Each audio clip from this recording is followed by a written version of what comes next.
Street Stock Division. He's taking over car number 20 from Stratton, Vermont, Trace Spire. Our Harvest Moon Health Foods, car number 99, Chuck Harrison from Woodstock Valley, Connecticut. Then it will be the 53, Paul Borden Jr. in the RAR chassis car. Bilja Jardins from Plainville, Connecticut, car number 00. Jonathan Zanutik of Pittsfield will be in car number 26. Armin Cody Jr., the 66, Danny Susi with the number 1. We're green and racing. These are the street stocks. And this is George Bissett Jr., who does not hesitate as he is able to ramble to the lead. So he was able to kick up his heels early. Best battle for fourth, as Bagnall is being tested by Megan Fuller and Nicole Chambrello. So the ladies are ganging up on Chris Bagnall. They certainly are, and they are wasting no time at all as the heat is on and the pressure is there. Out in front, it's Bissett, who's had nothing but bad luck, if you'd call it luck at all, during 2018. But tonight, he's looking real racy at the point. But keep your eyes on that 21 of Jason Lafayette, Matt. That blue car from Somers, Connecticut. He's already up to the 3rd spot. And now he's making a bid for 2nd. That car seems to be getting stronger every time out. Yeah, he is learning the car, former modified and truck driver. And he is able to whirling dervish his way underneath Suriello in the 33. Say hello to Jason Lafayette, who is in 2nd place. And meanwhile, we haven't seen one of these cars run this strong in quite some time from Reading, Mass. Richard Sorello with that number 33 car. Megan Fuller making a move here against Bagnall. Might have taken him by surprise. And now Bagnall is going after Suriello. And look at Nicole Chambrello going to the outside. There's the Fantastic 4, making a Fantastic 5 as they continue to thread the needle and work their magic through the traffic. Our number 77, Chris Bagnall, is working his way onto the podium. He's now got the 3rd spot, and here comes the 11 of Travis Hydar. 4 of 20 now complete. And all of a sudden, Michael Hopkins is following Brandon Michaels to the front of the class, and that 20 car for Trace Spire started 13th, Matt, and he's coming to the front as well. And remember, these drivers have 5 extra laps they never had until this year.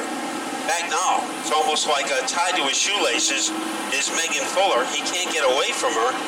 Big, huge lead by about the length of the Berlin Turnpike by George Bissett Jr. in car number 39. The action now, Nicole Chambrello and Travis Hydar.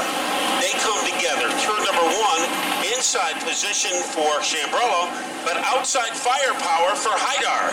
Hydar got a little bit loose that time going to the outside. Chambrello realizes it. She sticks the nose of that car to the bottom of the racetrack. Hydar tries to keep it down. They touch as they come off the turn. We've got 5 cars contending for the same position on the racetrack, and that currently is position number 5. Now Hopkins shakes off Brandon Michael, and that's not an easy task. He's one of the strongest cars in the field, and they are still 3 laps shy of the halfway marker. Ruffling the feathers of Bagnall is Megan Fuller as she started to tickle. That back bumper now backs off a bit. Huge lead for George Bissett. And now here comes Fuller. Every now and then she goes down low to try to make a move underneath. Jason Lafayette is in 2nd, but the tandem of Bagnall and Fuller are closing the gap between them and Lafayette. There's no question about it. And now Chambrello right there. All of a sudden, now they're 3 wide, Matt, as now Hopkins applies the pressure to the inside, and he has to force himself back a spot. He almost made the move, but close just isn't good enough. Here comes Megan Fuller all over Bagnall as she wants to be up on the podium tonight. She runs right in the tire tracks. Remember, a podium finish with her is not something just ordinary. It's something that is a necessity if she's going to win the title this season, and that's what her goal was when she started out 2018. Well, of the 3 drivers that started the night tied for the lead, Megan Fuller is having the best run. She is in 4th. Nicole Chambrello is in 6th, and Travis Hydar is in 5th. Megan Fuller has been looking for a soft spot against Chris Bagnall, and she has not been able to come up with one. She's tried everything. Now she pulls it right back into formation. That's the battle for the 4th spot. Meanwhile, the number 16 of Nicole Chambrello, she's been trying to shake off Michael Hopkins. That's no easy task, as she runs in the tire tracks of Travis Hydar. So there's good racing wherever you look, and the man that has, well, we'll call it a trip down easy street is the number 39 machine for George Bissett, because he is literally almost 2 turns ahead of everybody else. But there's some heavy lap traffic up ahead. Boy, he has turned that street stock into a Cadillac.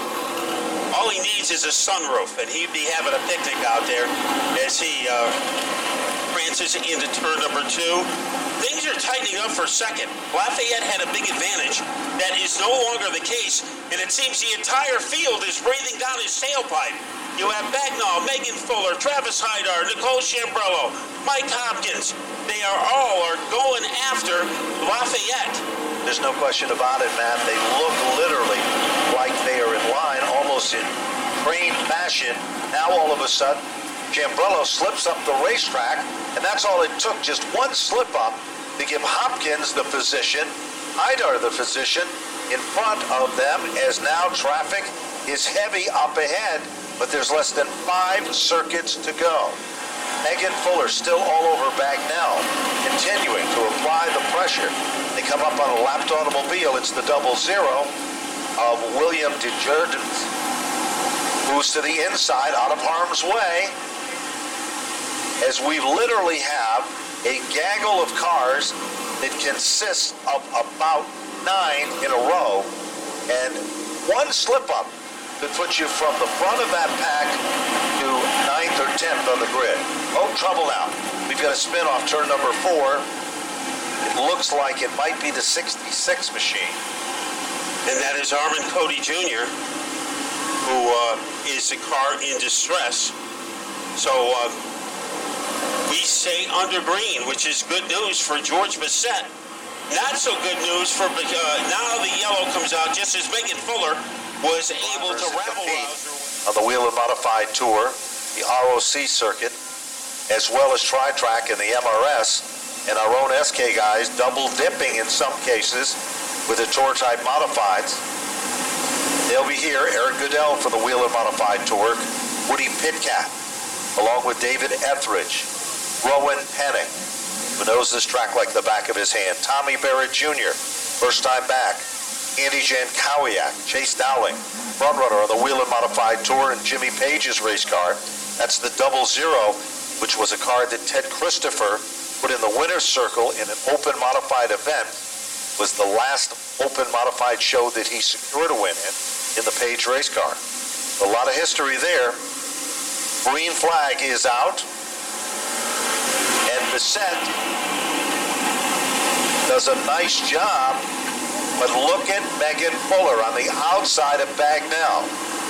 She wants to be on that podium and maintain that point lead. But who's there with her? Michael Hopkins. And now Megan Fuller is showing the veterans a thing or two. Jason Lafayette, she's all over him like gum on the bottom of your shoe. And she will try to make a move underneath the 21. Bagnall mixing it up with Hydar, also involved on the outside, Michael Hopkins. And Hopkins, he has turned that car into a tropical storm as he moves into the top 4. Here is the white flag, final circuit.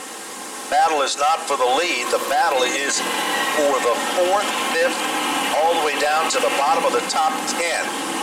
But out in front, Bissett has shaken the bad luck, showing his dominant style as he heads off turn number 4. George Bissett Jr. started second on the grid. He will take down the impressive victory. Jason Lafayette will finish in second. Great run for Megan Fuller, again to finish on the podium in the 3rd spot. Rounding out the top 4 is a very competitive feature, especially behind you, George. Starting on the outside pole there, man, you were able to pull away a good run tonight. Congratulations. Thanks. Man, wow, we've been struggling for the past couple of days, and we've been busting our balls so bad to get this thing hooked up like it was tonight, and I can't thank all my guys enough. We worked so hard. We got in that wreck at the Casa Grande Builders night. That was an awesome race, but, you know, get taken out early, that happens. But what a great comeback with us, and, I'm so excited right now. Hey, George, how about the restart, man? Was that kind of tough on you or what? No, not really. Like, we have a good car, and I knew it would have been a little struggle, but the 21's fast. He's really good for his first year, and I don't doubt him. They were good drivers. He's got good guys, and but once I saw the caution come out, I was like, man, that's not really what I was looking for, but we'll give him a run for our money. So, how about some sponsors? Alaska Roofing and Sheet Metal, Goodhill Mechanical, Lee Stewart Plumbing, Heating, Bagel Man, Associated Lightning Rods, F&M Electric Supply, Northeast Carpet, Barlett Welding, all my crew guys, my dad, my mom, KJ, come on, buddy. We got KJ, this is a winner kid right here. He's going to be in victory like his dad is. But, oh my guys, I can't thank him enough. There he is, Mad Dog Jr., second career victory. Congratulations on the number 39 Street Stock. What a race, what a run. Let's talk to our second and third place finishers with Kyle Rickey. Yeah, Jason Lafayette coming just a little bit short tonight. I thought when the caution came out there with a few laps to go, you would have had a shot. Kind of bring us through your 20 laps. Well, I'll tell you what, we've struggled with the car all day long. I wasn't happy with it in practice. We made a couple different changes before the feature. And, hats off to the 39. I mean, he was fast all day. He's always fast and drove a great race. I'd like to thank my sponsors. I'd like to thank my girlfriend, actually, Kim, my mom. I'd like to thank Gail and Jean. They always help out and do so much for me. I want to thank Classic Signs, Jean's Ford and Chevy, Rad Auto Machine, and Tommy's Tattoos. There you go, Jason Lafayette, number 21, coming home with a second place run here tonight. Let's bring in Megan Fuller now. Her first podium since she won here back on opening Friday night. Very consistent season for you and a good night. Kind of walk us through your night out there, coming home third. I was trying to make my way through the field, finally got around the 77 on the outside, which is really impressive for me because I usually use positions on the outside, so. Look good on the outside on that restart. Were you glad to see that caution flag come out with 5 to go? Yeah, I was pretty glad. I mean, I got by him, but I think it's because he kind of expected the caution to come out, so. And were able to clear him by the time you got back into the corner. Who do you want to thank to get you home in third? I want to thank my sponsors, Propane Plus, Interstate Transmissions, Tri-State Speedway, Simon Eyes, and recently came aboard Tick Mike. There you go, Megan Fuller coming home third here tonight in the Street Stocks. Well.